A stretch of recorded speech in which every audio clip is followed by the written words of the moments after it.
Hello there! Welcome back to Coffee Collaboration. I'm your host, Clementine, and today we're going to be making apple cider and coffee. Apple cider. Today we're going to be making apple cider coffee, and how are we going to do that? In such a way wherein it will turn out tasting really good. Let me walk you through that. It's a whole thing. So I'm gonna take the next 10 minutes of your entire life, just this portion of 10 minutes, to explain how you at home can be making apple Jesus Christ. I swear that's not on purpose. Apple cider coffee. Apple cider coffee. Couple things you're gonna need. Your orange slices. Orange, I don't know if you've ever had apple cider, but if you don't put orange in it, it turns out like garbage. So I would run out and get yourself some oranges before you initiate this recipe. So that's what I did. Oranges. And then you're also gonna want apple juice, or if you have the time to let it steep for a ridiculously long time, you can use actual apples. I don't want to, so apple juice. Okay, and then whole cinnamon sticks. Obviously, you can also use ground cinnamon, but the cinnamon sticks are pretty. So, and then over here we've got nutmeg. I put about teaspoon and a half, 2 teaspoons. Just depends on how much you like nutmeg and want to taste it. Teaspoon and a half of cloves, ground cloves.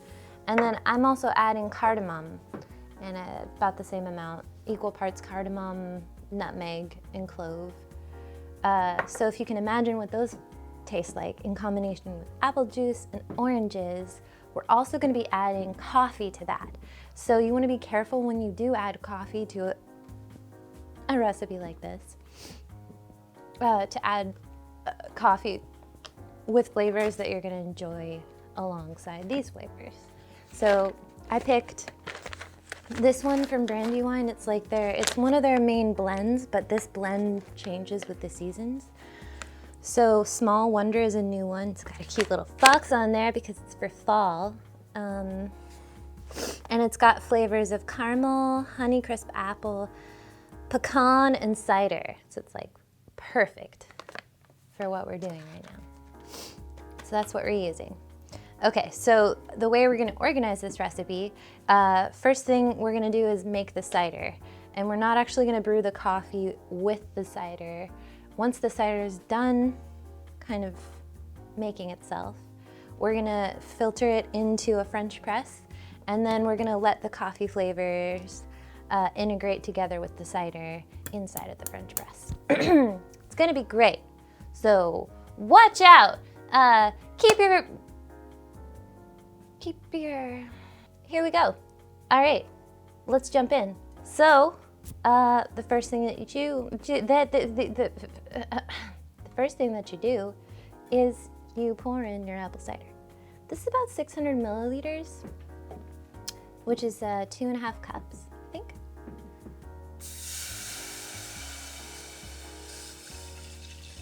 Or I'm sorry, this isn't apple cider yet, it's just apple juice. It's also unfiltered apple juice. So it's fresh squeezed apples with all the good stuff still in there. Okay, so you got your apple juice in there, and then just, first thing you really wanna add is your cinnamon sticks, because they're gonna take the longest to steep, I guess. I'm gonna pour in the nutmeg in there too. What am I talking about? I'm gonna add the oranges in right now. And you always have the option of taking off the rind, the zesty part, but the zest is also really good, so I'm gonna toss all of it in there together. Depending on how much you're gonna use, or how much you're making, and how much you want the oranges to come through. So for 200 milliliters or 2.5 cups, I would suggest adding 6 6 orange slices, but let's do 8. Get crazy with it. And so now we've got our little temperature gauge. Put that in here just so we can keep an eye on how it's doing. At the moment, it's still climbing. It's at about 120 degrees. Next we're gonna put in the cloves, ground up cloves.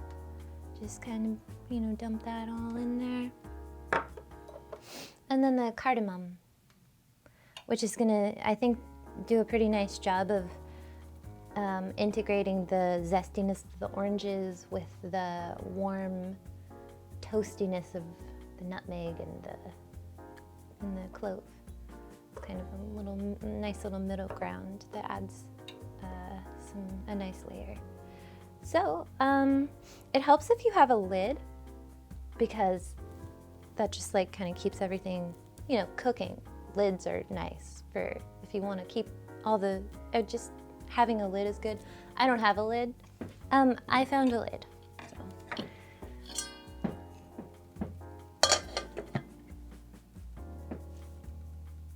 Can't really tell what the temperature is anymore, but that's okay, because it can kind of be whatever it wants at this point. What you want to do, here, let me break it down for you, because that's the point of watching this video. Oh my God, it smells so good already. Jesus Christ. So what you want to do is you want to bring it up to boiling, and you know, get all of those ingredients activated and like hopping around, flopping around inside there, just real excited to be swimming amongst each other. So, and then once it's boiling, you lower the temperature and you let it steep for 10 minutes. So this by far is the longest part of the recipe. So yeah, so it's pretty much on its way at this point. The next thing that you can do while you're letting that do its thing is grind up your coffee. So let's do that.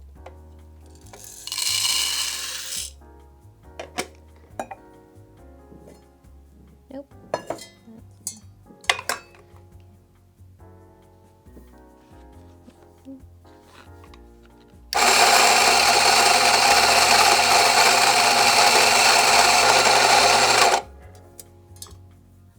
All right, making a French press. French press is pretty well known for being one of the coarsest grind levels that you're gonna grind for.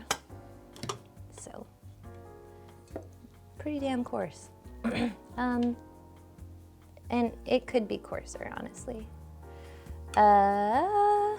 If you've never heard the reason why, it has everything to do with the extraction of the coffee.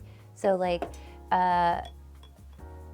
it's different from, it's actually really interesting because you've got different grind levels for drip coffee, different grind levels for Turkish coffee, different grind levels for espresso, and all of that has to do with how the coffee is being extracted in that method. So the reason you want it to be really coarse for French press is because you're gonna let the coffee sit alongside the water, the hot water, for 4 to 6 minutes. And in that time, it's just taking longer, so the water is soaking into the coffee in that time. Whereas with espresso, you want the grinds to be really small because the hot water is passing and pushing through it really fast. So if your coffee grinds were larger in espresso, it wouldn't be able to collect as much extraction in that. It wouldn't be able to extract as much from the coffee when it passed through it in that process. And because you're letting it sit longer, I hope that makes sense. Otherwise, you can always call customer service and have a chat about how to do it, because that's what we're here for. Seattle Coffee Gear, am I right? Okay, well, we'll be right back. All right, so it's been about 10 minutes. I also want to clarify that you want to bring it to a boil first and then kind of start the 10-minute steeping process. Bring it to a boil, lower the temperature to like medium to low, and then wait for 10 minutes. The next thing that's kind of important about this is that you don't want to like damage the coffee process, the coffee steeping process in the next part. So you want to make sure that when you add your apple cider to your coffee that it's at a good temperature. Right now, okay, it's at about 210.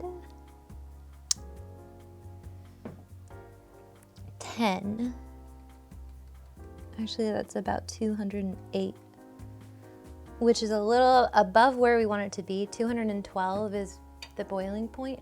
And usually when you're extracting coffee, you want it to be between 195 and 205. So we're like above the point that we really want to be at. So I'm gonna lower the temperature a little bit and wait for it to go down. I'll stir it a little bit too. And then the nice thing about apple cider is that you really can't over extract it. So this is okay. It's not like coffee where it's kind of finicky and you have to be really precise. You've just got oranges and apples in there, pretty much.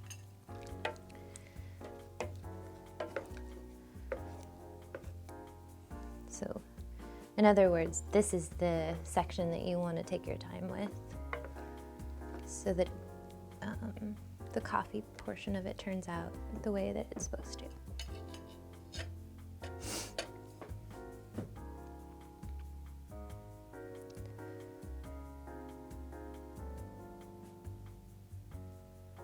Wow, so now it's at about 200. That's perfect.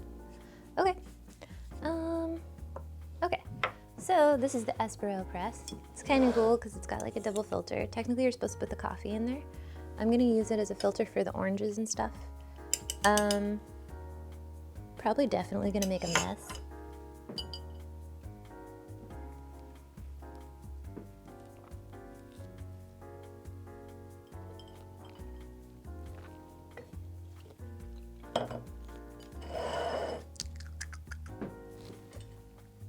Okay.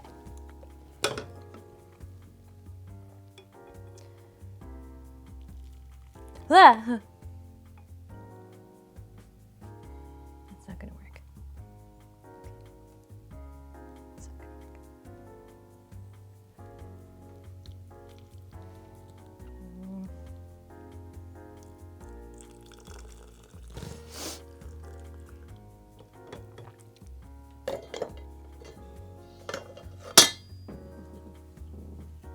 Never mind. I'm just gonna do it this way. Okay. Stop making a mess.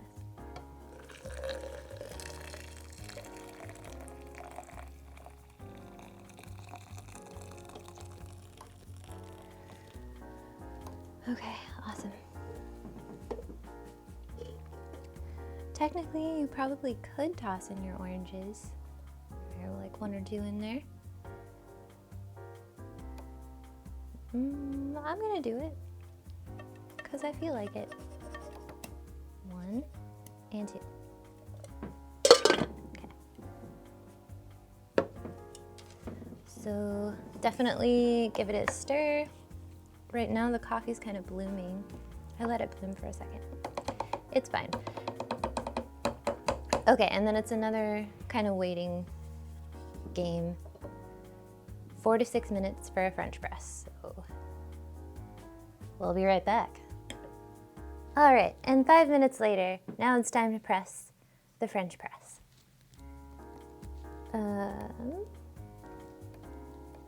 Always a good idea to push it slowly. If you push it too fast, it'll actually change the flavor.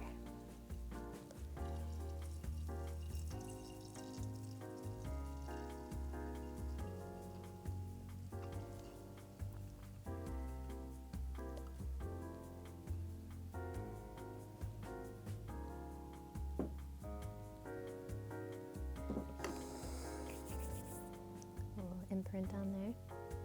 Does that remind anyone of Indiana Jones? I don't want to be the bad guy though. What a creepy face. Also, Home Alone. So, also the bad guy. Anyways, now I'm gonna drink it. So,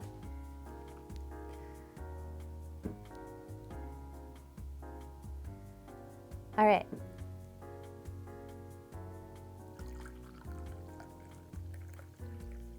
Makes like 1 or 2 cups. I feel like a lot of recipes for apple cider like kind of give you instructions to make enough for a party or just like a lot of people. So this is kind of nice because you can just make it like for yourself and your partner or yourself and your cat. Don't share this with your cat. Ow. Okay. So now I'm gonna drink it.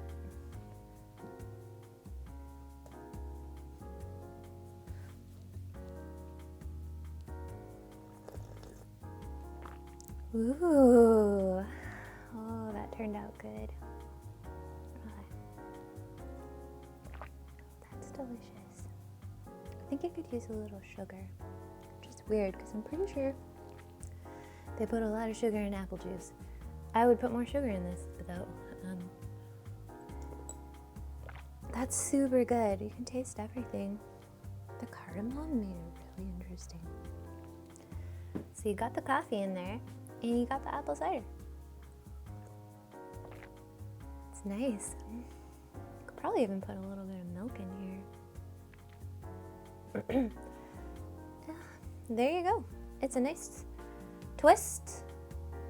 Zesty little twist on your apple cider go-to recipe. Toss some coffee in there. Why not? Ow. All right. Delicious. On the scale of delicious coffees to really horrible coffees, I'd say this one lands at honestly about a 10. I think it's delicious. So, it's good. You should drink it. Have a nice day. Thanks for joining us. Be sure and like, comment, and subscribe. So that you can keep your eye out for upcoming videos on weird recipes that involve coffee. So, every week, coming at you. Also, comment your idea. This, you could probably also put vodka in this. I could taste that. Because it's got kind of like a bite. Add an extra sharp, add in some sharp teeth to that bite. It's good. All right. Thanks again. Have a really great day. And thanks for sitting, in your chair and enjoying this video with me while I drink coffee at you.